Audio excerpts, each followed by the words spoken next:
Splitgate 2, How Not to Save a Game by ZackLillipad. I've heard about it. This is a Patreon request. I haven't really delved into Splitgate 2.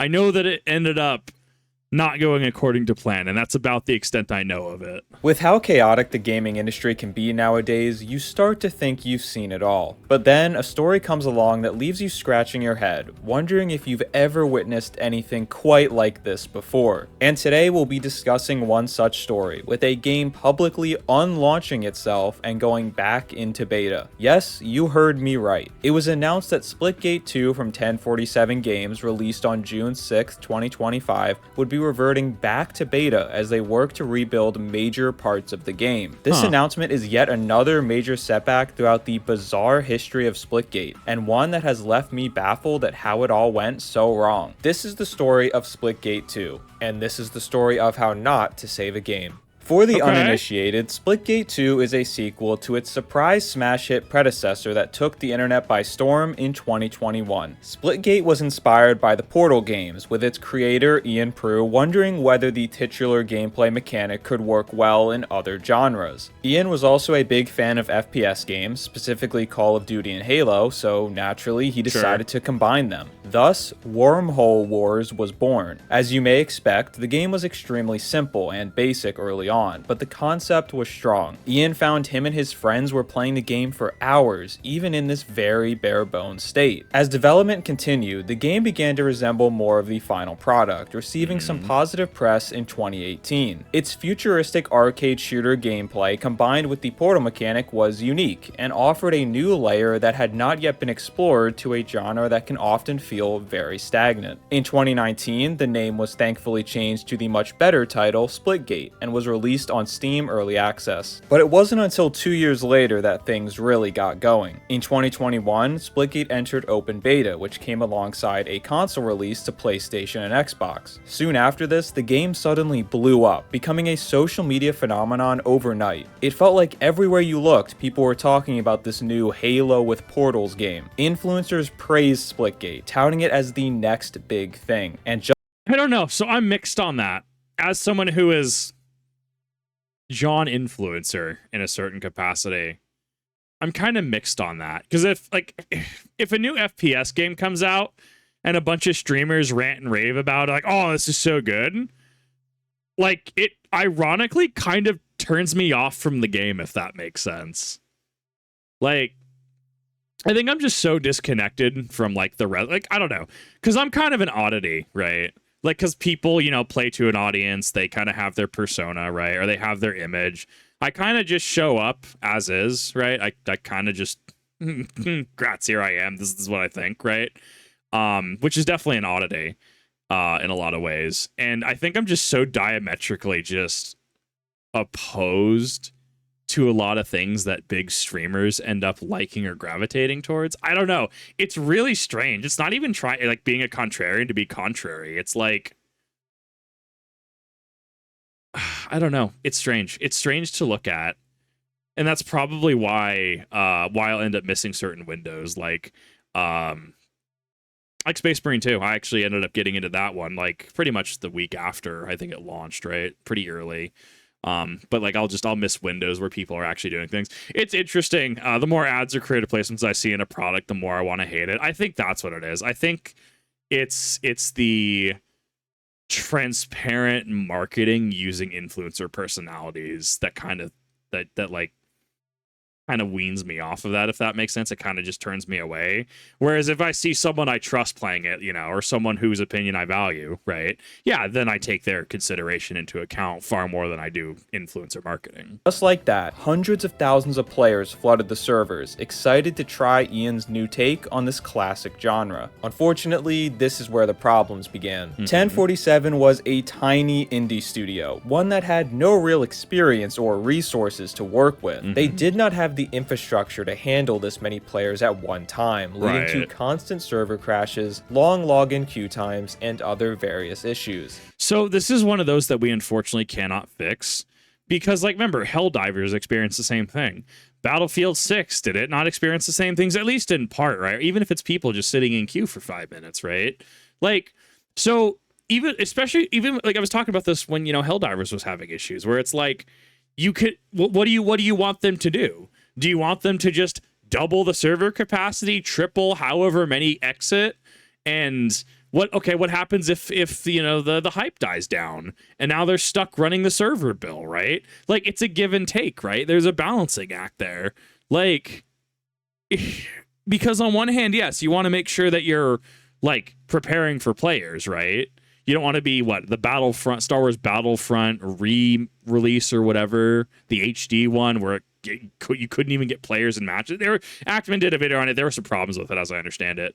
But like at the same time, it's like you don't want to over prepare, and sometimes like gamers will just kind of mollywob on projects like this, and then it leads to a negative experience because the game literally can't support that many players.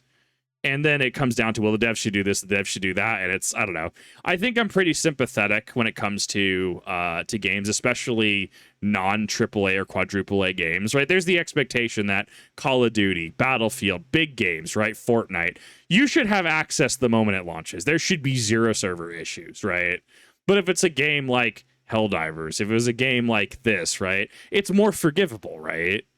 I don't know. That's just my 2 cents on it, though. The team simply could not keep up with all of those who wanted to play the game, which is certainly a great problem to have, but it's still a major problem all the same. The good news, though, was that those who could get into the game were loving it. Not only was Splitgate a fresh take on the genre, but it was a fresh take on a genre that had been neglected for far too long. Arena shooters used to be all the rage, with games like Quake and Unreal Tournament dominating the FPS genre. Eventually, Halo and Call of Duty took the mantle and became some of the most played video games in the world. But as the years went on, arena shooters were becoming more of a rarity. Many of the big new multiplayer shooters being released were now battle royales or hero shooters. With both Halo and Call of Duty steadily declining in quality, arena shooter fans were desperate for something to remind them of the good old days. Splitgate's gunplay and map layout offered that to them, while the Portals were able to draw in new age players who expected more added complexity. 1047 Games had pulled off the impossible and launched a massively popular game despite their small size. Right. However, in today's gaming industry, that's not enough. In order to be considered a true success, at least in the multiplayer genre, you need long-term stability. Splitgate got people in the door, but now the tough part was going to begin. They would need to find a way to keep people playing. They started off strong in August 2021 with the Season 0 update. This brought new maps, weapons, and game modes alongside a battle pass and quality of life updates. It was pretty much everything you could have realistically asked for, but new content slowed down almost immediately. With the next major seasonal update not coming until January 2022.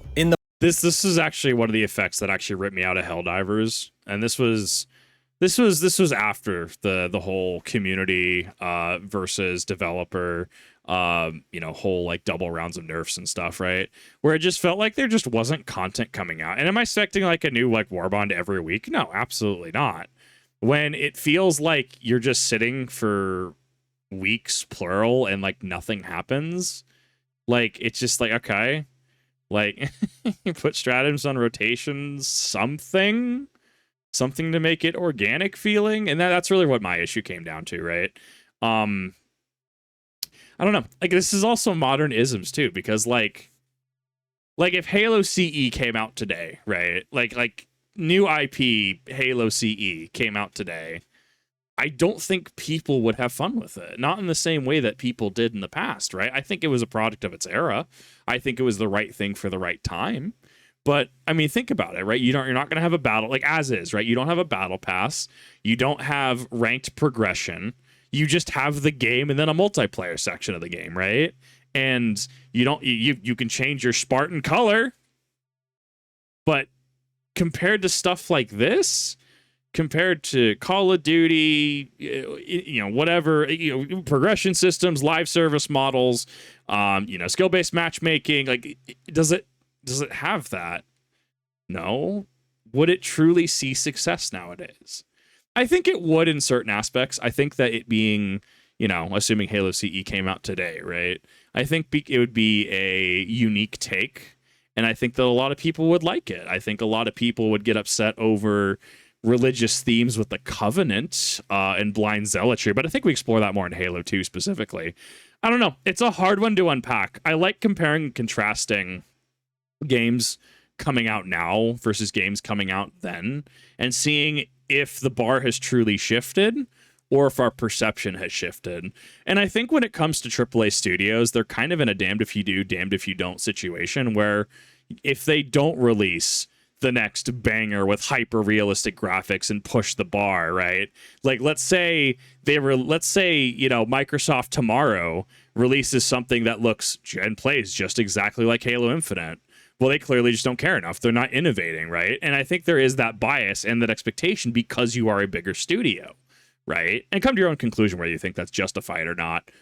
I don't know. Like, something like this feels like it succeeds because it is its own unique take on it, and people I gather will give it grace because it's a smaller studio. If this was Activision Blizzard putting this out and there were server issues, they would be cooked. And I think that that's a big problem. Months that passed between these seasons, Splitgate had lost a large percentage of their player base, unable to keep the momentum going. With the way live service multiplayer games are now, people expect a constantly rotating carousel of new updates and things to do. With Splitgate coming from such a small development studio, they struggled to keep up with this expectation, especially alongside the necessary game stability updates and the business dealings of a rapidly expanding company. It felt like no matter what they chose to focus on, something else would fall to the wayside. They could put all their effort into new seasonal content, but that would leave no time to fix up the game's many bugs. They could commit to improving stability, but then players would complain that there was nothing new. It was a pretty unwinnable situation. So they made a radical move, announcing in September 2022 that the next update for Splitgate would be its last, with the development team shifting focus to a new game in the Splitgate universe. It was a shocking announcement to see a game with so much hype and promise just 12 months prior already being abandoned. But in a lot of ways, it also made total sense. The reality is, Splitgate was created by college students on a budget, and it was never meant to reach these heights so quickly. The harder they tried to mold it into something it wasn't, the more problems seemed to be coming up. Instead of I mean, is this not the situation that happens when somebody just, I don't know, makes some videos for YouTube or TikTok and then they just go viral overnight? And then suddenly it's like, well, but this person does this or this person supports this. And it's just like, then the image starts getting attacked. It's just not scaled up appropriately. I don't know. Maybe I'm reaching at straws here. Bashing their heads against the wall trying to make it work, it was smarter to take the money they had made and invest it into something new. They could build this new game from the ground up on the most up-to-date engine, have content updates prepared in advance instead of playing catch-up, and have a much larger team working to support the game from day one. It was no doubt a big risk, because trying to get that lightning in a bottle level of viral success again is never guaranteed, but I do feel this was the only way forward. So with that, development of the next Splitgate was now underway. As 1047 got to work on this next game, things looked a whole lot different. The initial team working on Splitgate 1 was about 15 people. By 2024, they had ballooned to around 160, drawing in many industry veterans with years of experience in the FPS genre. I mean, that's not that is a lot of debt to take on too. That is a lot of people to pay. Their budget had skyrocketed, backed by the money from Splitgate 1 and several multi-million-dollar investments. This gave them a really exciting opportunity to reinvent what Splitgate could be. Instead of trying to work with a game that had been strung together by a couple college kids, they were now in a position to create a true AAA experience. While this was very good news, it also left their direction a bit up in the air. They felt it wouldn't be enough to just make a more polished Splitgate 1, they would need to go further. Ian told PC Gamer they considered a variety of options, including making Splitgate 2 a hero shooter, a COD clone, class-based, or just sticking by the original Halo-style vision. I honestly kind of agree. So we had this conversation recently on stream where Baka ended up posing that this was over frustrations with COD players in Battlefield 6 specifically, And it was brought up that COD players kind of just ruin a lot that they touch, and it was really one of those where I kind of explored it, and the end of the conversation was pretty much like, I come for, like, if you enjoy a game, whatever, bro, right? There are people who end up sitting down on their weekend, bro, play Call of Duty, play whatever, right? What's being addressed is the specific sect, SECT, of Call of Duty players, a specific personality that ends up being incredibly problematic, right? The kind of problematic individual that streams that they're going to argue over chat, and they're going to just throw racial slurs, and they're going to be generally just, you know, unreasonable and belligerent to deal with, right? And it really drives away a lot of people. I mean, me included. And that's the thing, is like, I remember days back, Modern Warfare 2 OG on the 360, right? You know, I played that. I played Call of Duty 4 on the Wii, actually. I actually really enjoyed it. I was really good with the nunchuck and Wiimote. And that, you know, that was kind of, you know, my era of Call of Duty. And modern Call of Duty is not that. And a lot of the people who did play what I played have effectively moved on. So it's just very interesting to figure out how the demographic has changed over the years and what personality types it can attract. So that is a big consideration when you're trying to think about being a COD clone, is, do you want to take on that section of the community, which is a non-zero amount for all intents and purposes. And even then Battlefield, right? Battlefield's running into issues with Call of Duty players. And, you know, we're going to see what ends up happening, because I guess Battlefield 6, you know, as of recording this, I guess they're looking at tweaking the movement system. And, you know, it's like, it's fine. Just, yeah, this could go places. This has the potential to go either way.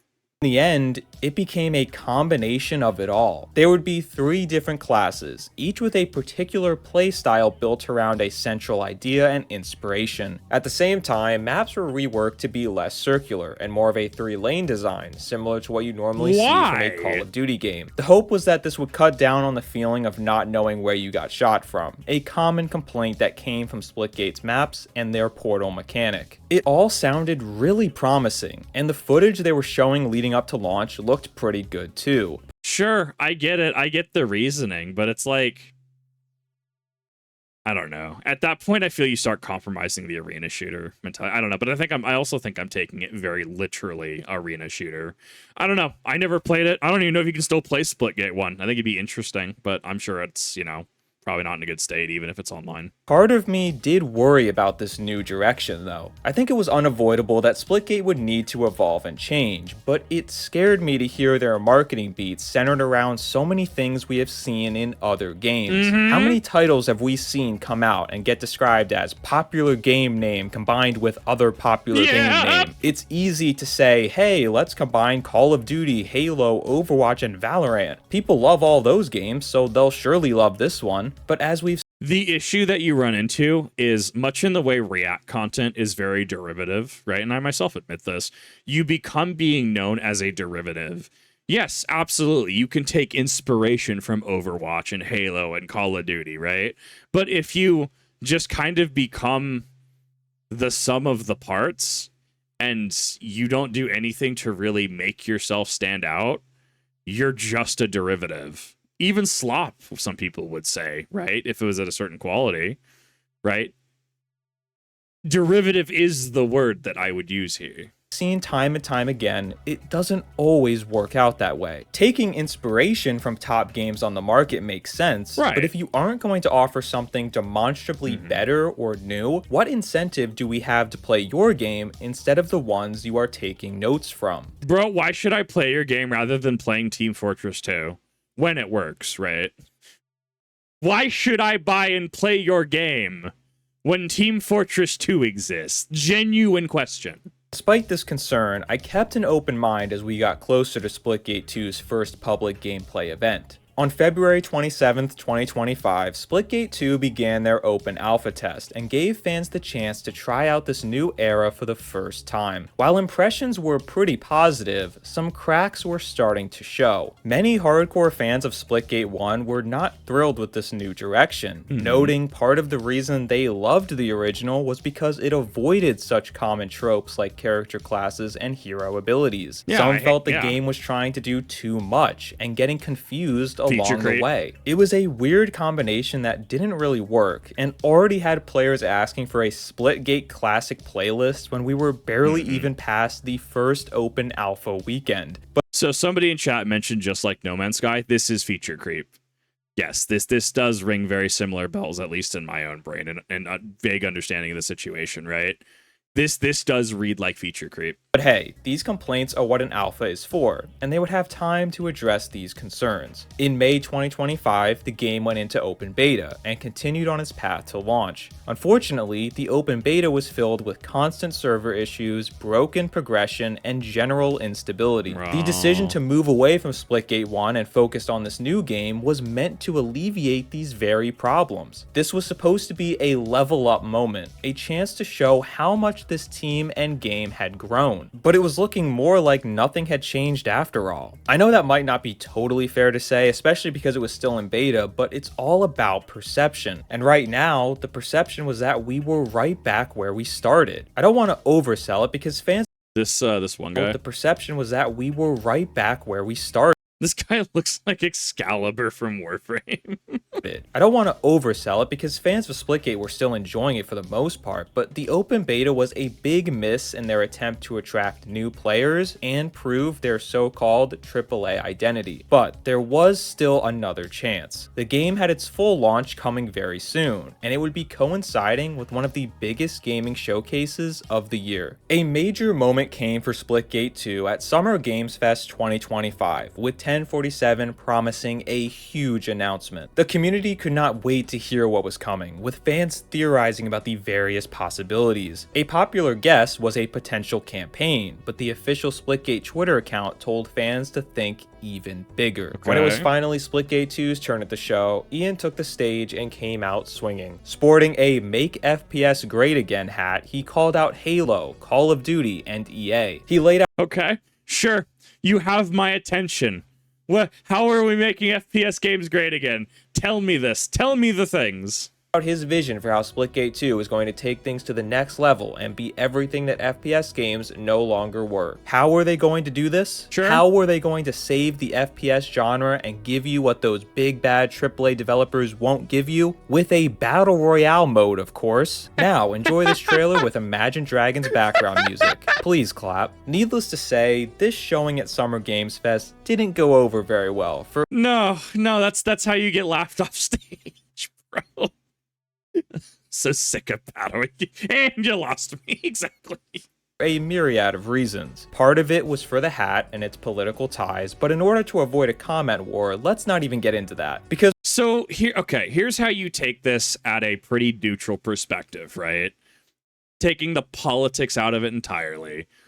The hat being that specifically, make FPS great again, is meant to be a comment. It's like, obviously, it's meant to be a dog, please. It's meant to be kind of that, like, that flash. Ooh, look at me. Oh, I have a thing to say. Oh, you're curious about the hat. Well, we want to make FPS great again, right? And thus that is going to, of course, naturally start to kind of like beyond that kind of divide into politics. And that's not where we're just. I understand what's being done here. I understand it's meant as an attention piece. It is meant to say, I have a thing to say. You should listen to the thing I have to say. Yeah, it's a statement in a bottle. You have to come out swinging, though. Like, this is something that, oh, you're going to reinvent the FPS. Okay, how are we doing this, right? Imagine if they showed, like, Halo Infinite, right? Like Halo Infinite levels of like world building, but actually competent and not like you know, bogged down by performance issues. but like you have open world Splitgate, right? Or like in Warframe, right? How you can just go to Plains of Eidolon or something like that, have the open world areas, have that but Splitgate. You're like, okay, that makes sense. And maybe you can get into like open firefights, you know, something that, you know, something like Destiny 2 patrol zones, but you can actually get into firefights with other players and stuff like that, right? Okay, and that would be a statement, right? The delivery would match the hat, the appearance, the I have a thing to say, listen to me, right? Because this is all marketing. It's all an image thing. You need to pair a large statement like this with a large reveal. Just say, having this level of, hey, look at me, oh, we have a battle royale, is like, okay, and like your point? Like, why? Like, it just doesn't match the expectation. So that is obviously without diving into politics, because I'm not doing that. This is a very like kind of grounded approach to this. This is meant to grab attention. This is meant to, I have a thing to say, but the thing that he says doesn't quite match up to that aggressive of attention being drawn, right? And I mean aggressive as in like, okay, the man clearly wants to say something. Regardless of your own personal political leanings, an overused MAGA parody joke is not even close to the biggest problem here. Let's remove the presidential association and focus on the actual words themselves. Make FPS great again. It's a bold statement, one that promises to take us back to our favorite gaming memories. The worldwide hype of Halo 3's launch, or the countless hours spent playing prime Call of Duty games on Xbox Live. That is what the audience envisions when you tell us you're going to make FPS great again. Right, exactly. Like he's saying, right? Now compare that to what I've said. Like exactly. We're on the same page here. Instead, you gave us yet another battle royale, which I would argue is the very antithesis of what Splitgate was ever supposed to be. Splitgate was meant to be a return to the old school arena shooter genre, a style that once seemed lost to time. And the big irony here is that battle royales are the very thing that pushed arena shooters to the curb. Ever since PUBG and Fortnite took over the world, every company has been chasing that high, making battle royales their primary focus. This obsession has led to less arena shooters being made, and even the ones we do have feeling like an afterthought. Excuse me. I mean, this is one of those things where like I kind of just sit here and I like, okay, like, I mean, personally, I'm not a battle royale fan, so this is one of those things that kind of like doesn't really impact me specifically, but it is definitely one of those things I sit here and kind of just scratch my head and I'm just like, do we really need another? And I don't know. And that's like someone mentioned earlier that Battlefield 6 is getting their battle royale soon, right? Like they're getting that. And allegedly that's going to be a little different because you can't play outside the circle. Whereas in other battle royale games, you could play inside, outside the circle a little bit, or try to camp outside the circle and take some damage, right? Like if you touch the funny wall, like you just get game ended, right? So I think that would be interesting to see how the metagame develops.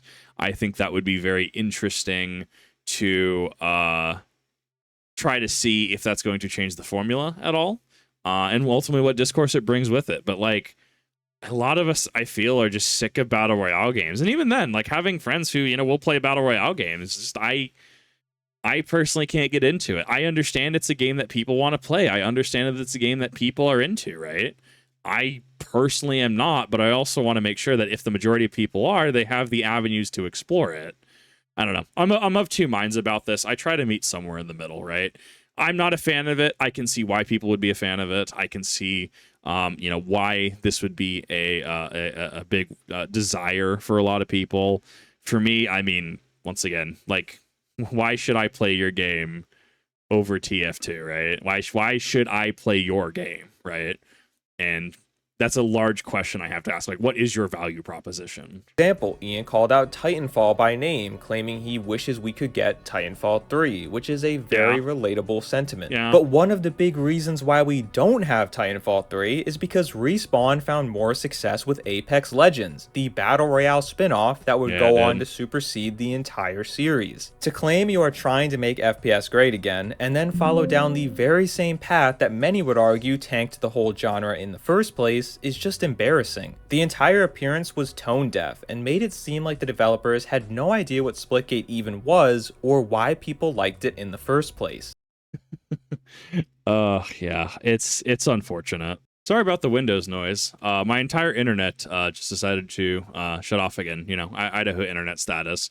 Had to do a complete router reboot. Anyways, sorry about that interruption. Splitgate 2 had a chance to go against the trend and carve its own path. Instead, they willingly joined the long list of games in one of the most saturated genres we have. Speaking of making FPS great again, one of the other things that came alongside the Battle Royale movement was the focus on microtransactions. It's an annoyance that many of us have come to accept, especially with a free-to-play game. It's to be expected that Splitgate 2 would have similar cosmetic purchases, but they seem to be taking things to the next level. Fans noticed an item bundle that cost a whopping $80, discounted from a supposed price of $140. Wildly expensive microtransactions with pricing like this is a practice that began with modern-day live service multiplayer games, aka the very thing that Ian claimed they were trying to make great again. I feel like this is very much the equivalent of right, the musical thing, selling your soul to the devil to make good music. That kind of like cautionary tale. I very much feel like this is a thing. Extremely hypocritical to market yourself as the relatable pro-consumer indie company and then turn to the same exact business practices of the games you're calling out. You're putting a target on your head by doing this and practically begging for criticism. And boy, the criticism sure did come. Most of it was centered around the hat, yes, but a lot of it was also genuine disappointment in their announcement, trailer, and current state of the game. Ian put out a video on Twitter addressing the situation, explaining the hat was not meant to be a political statement, but rather a way to draw attention to themselves during a very crowded showcase. And while he stood by it for that intended purpose, he also saw how divided it made the community, and for that reason chose to apologize. I mean, so this is one of those things, like, can you imagine if I made, like, I don't know, let's say I made a video, and I decided to title the video Mein Kampf. People are going to look at me and just like arch an eyebrow. And it's like, okay, clearly it's because you're playing this game in German and it's not that you support it. Like, you'll support, you know, a funny Austrian painter with a funny mustache. Like, wags finger, right? Like, I don't know. I think part of that comes down to being cognizant, right? And like, yeah, like both of us have said, right? It's about grabbing a it's about grabbing that attention, right?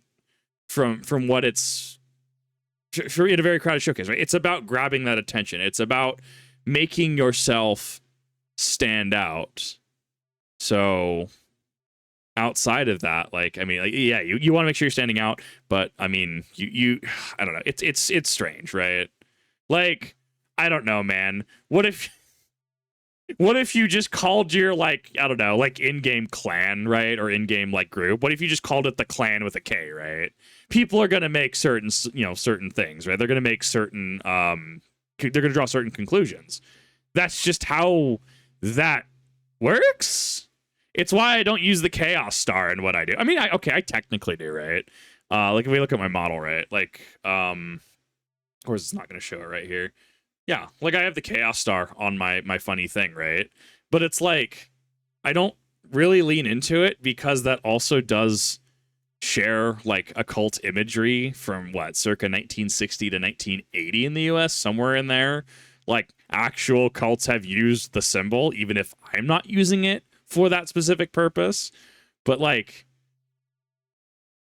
part of it is brand cognizance. Like, yeah, there is a certain amount of, like, liability and risk management. I would argue most of the time, people don't really care.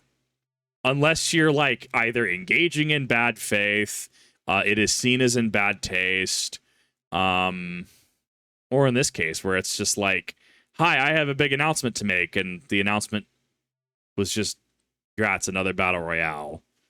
And thus it's kind of seen as like a cheap way to garner attention, right? And I think that's the core of it, right? Like, people want to make sure that they are like, don't hoodwink people. Don't try to trick people, right? Just be honest, be open, be genuine, right? And if you try to, if you try to hoodwink them, they're gonna be upset. If you try to trick them and you give them something that they weren't expecting, or you give them something that's just not the news they want to hear, they're gonna feel a certain way. So I think there's pretty reasonable ways to kind of talk about and address what ended up happening. Regardless of how you feel about the hat, it's undeniable that it caused division, anger, and toxicity to surround Splitgate 2. You don't want those kinds of words hovering around your game and community, especially when you are trying to draw in new players and win people back after failing to support Splitgate 1. Ian's strategy of drawing more attention to the game worked, but it quickly became clear Splitgate 2 was not ready for the limelight. Instead of impressing people, it put a magnifying glass on all of its biggest flaws. Ian put out another Twitter video addressing the concerns about the game itself, stating many microtransaction prices would be reduced. Those who had purchased at the higher price point would get a refund. Meanwhile, he assured fans that the Battle Royale mode was not going to hinder their arena identity. He used the word additive, claiming the Battle Royale mode was simply another layer to the game, and it wasn't going to be replacing anything. While that's certainly a nice spin on things, it's simply not true. The time, money, and resources that went into creating the Battle Royale mode could have been spent bettering the arena experience. This is a game and studio that has often struggled to keep up with meaningful update deadlines and player expectations, so I fail to see how adding another whole game mode on top of that is not going to be detrimental to the core experience. Despite 1047's quick responses, a lot of the damage was already done. Splitgate 2's appearance at Summer Games Fest was supposed to be an eye-catching, exciting celebration of their new game, but in the end, they upset their community,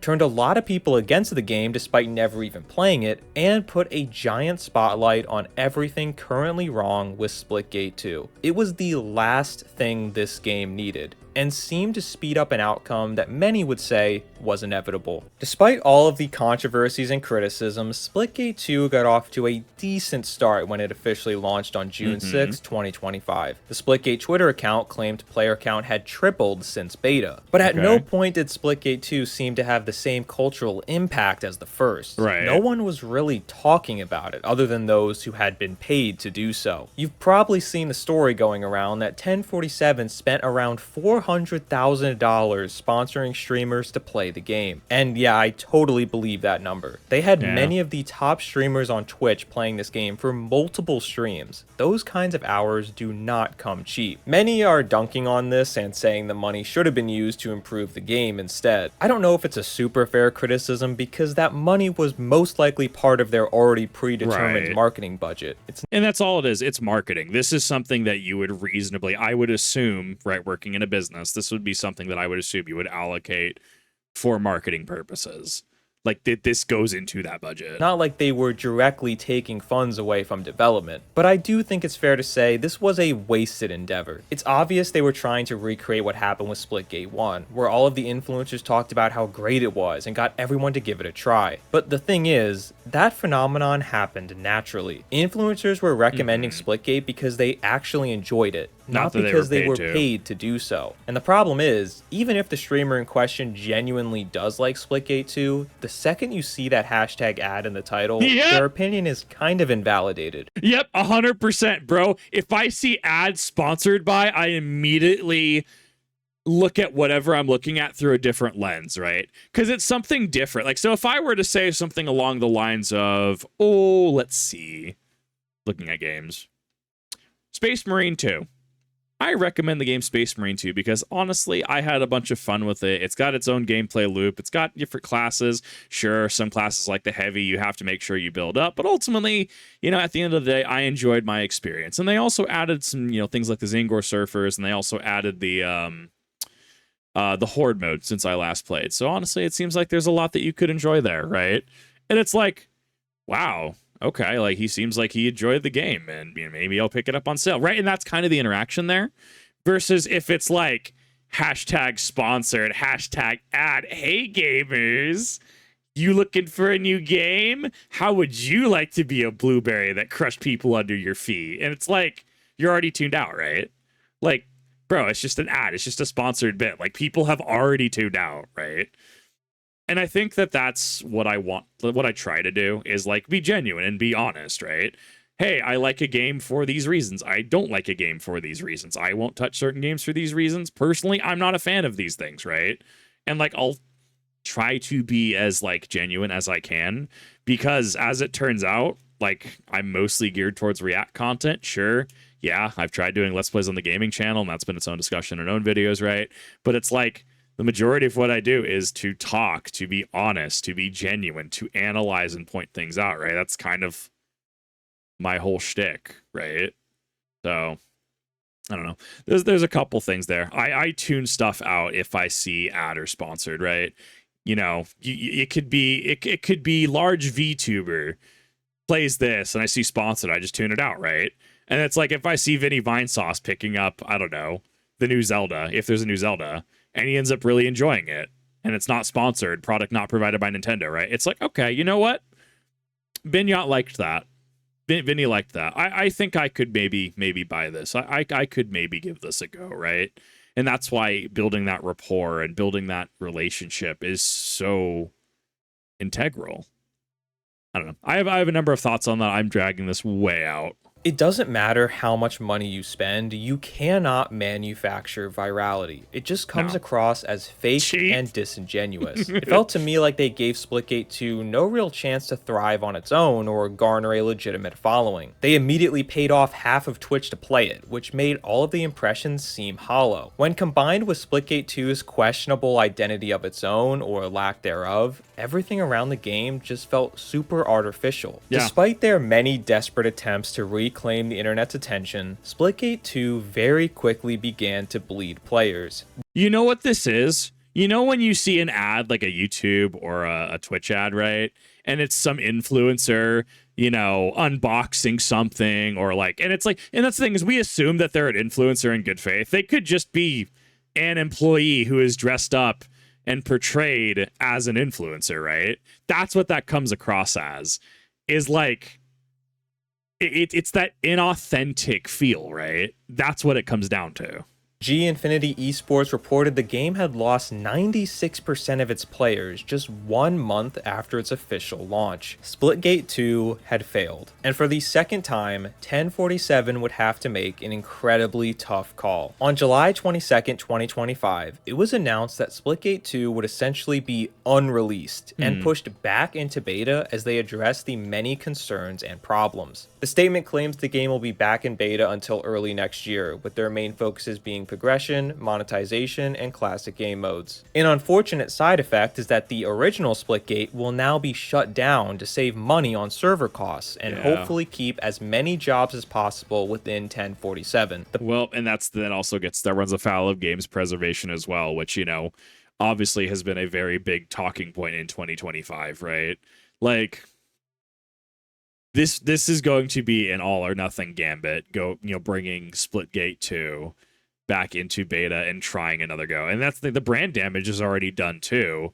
So that also becomes an issue. Like there is brand damage from this. Pessimist in me could argue the shutdown of Splitgate 1 is actually meant to force stubborn fans to make the switch, but I'll give them the benefit of the doubt. Either way, it's a devastating announcement for the Splitgate community, one that feels like they need to start all over again. Splitgate 2 was supposed to be the answer, the final culmination of Splitgate's initial potential, but now it feels like the community missed out on years of potential Splitgate 1 updates just to end up right back in the same situation all over again. Now, so far, the games I've covered in this series have all had definitive endings, but when it comes to Splitgate 2, the story is not yet finished, with another relaunch coming soon. However, I felt comfortable making this video now because based on what we've seen so far, I'm pretty confident saying this story is not going to have a happy ending. Throughout life, you only get given so many chances. There is only so much goodwill you can burn before people grow tired of you. And in the gaming industry, this holds true as well. There are so many games being released every single day, fighting for our attention and money. Most games only get one chance to make a good first impression, and if they fail to do so, they fade into obscurity. A select few games are lucky and get a second chance at life, and they're able to make the most of it. But for Splitgate 2 and 1047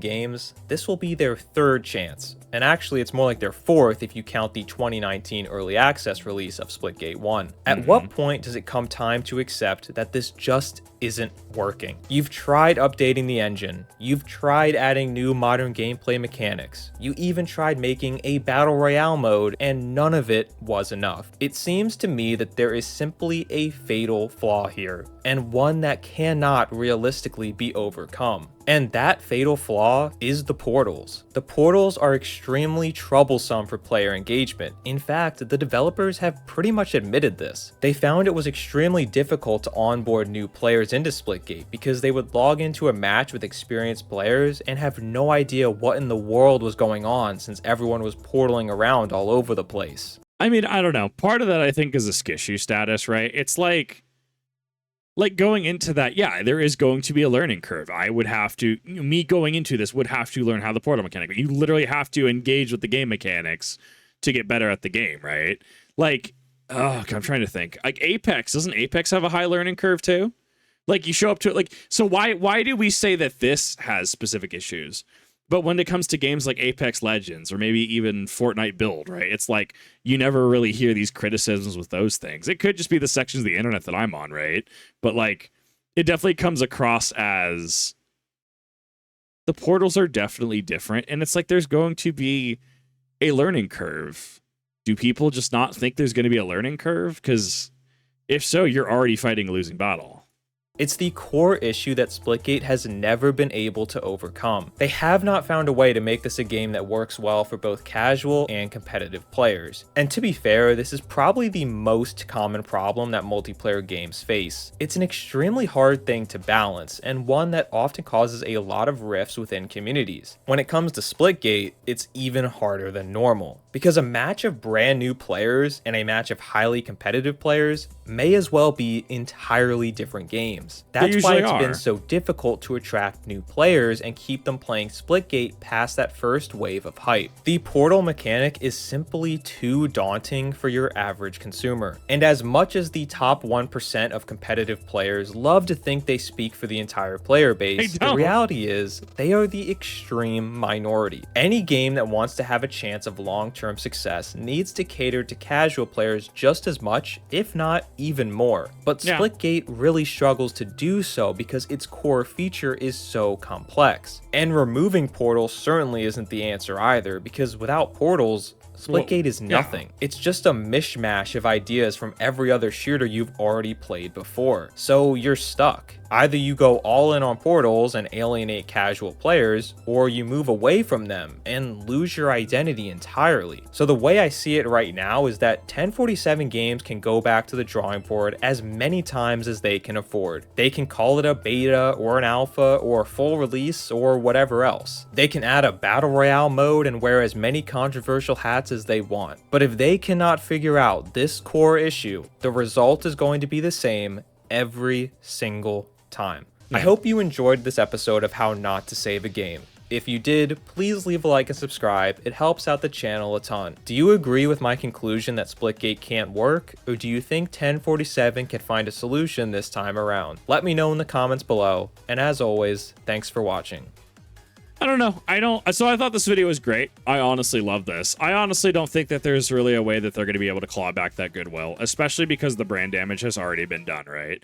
And I guarantee you this is definitely going to be, along the lines of, because they ended up taking AAA investor money, certain demands were made. Battle Royale, is definitely going to be a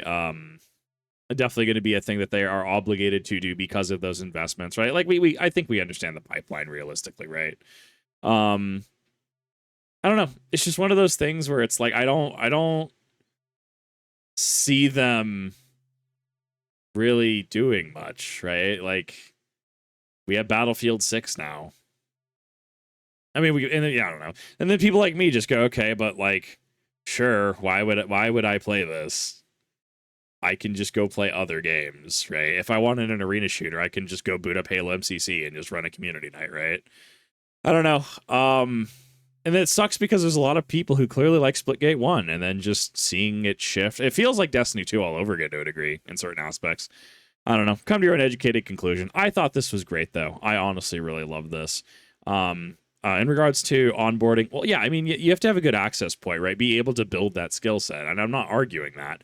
When I say skill issue, it's under the impression in a vacuum that people don't like the portal mechanics because it's not approachable, and it's like you have to learn somewhere. You have to find a way to learn, right? And that's the thing, is someone like me probably won't play Splitgate. It's just not a game that I personally would enjoy. Looking at it, I don't think I'd enjoy it personally. But you might think differently, and that's perfectly fine. Thank you everyone for watching. I really do appreciate it. Definitely go ahead and check out the original video. As I apologize for the cut in the middle. My internet just kind of completely died. Can't really help that. And I will see you all in the next one.